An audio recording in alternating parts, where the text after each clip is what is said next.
ఓవైపు తారల రెమ్యూనరేషన్లు, మరోవైపు షూటింగ్ కాస్ట్లు పెరిగిపోతున్నాయి.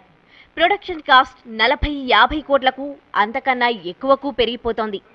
ఇబ్బడి ముబ్బడి ఖర్చులతో సతమతమవుతున్న టాలీవుడ్, బాలీవుడ్ దర్శక నిర్మాతలకు ఏం చేయాలో దిక్కుతోచని పరిస్థితి.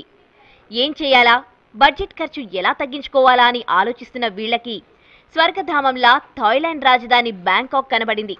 అంతే, ఎగిరి గంతేశారు. కారణం, అక్కడ సినిమా షూటింగ్లు ప్రొడక్షన్ కాస్ట్ ఇక్కడికన్నా తక్కువ. పైగా షూటింగ్ టైమింగ్స్ మీద ఆంక్షలేవీ లేవు. అన్నీ అక్కడ చౌకగా దొరుకుతాయి కూడా. అందుకే అమెరికా, బ్రిటన్, ఆస్ట్రేలియాల కన్నా థాయిలాండ్ మిన్నా అనుకుంటున్నారు.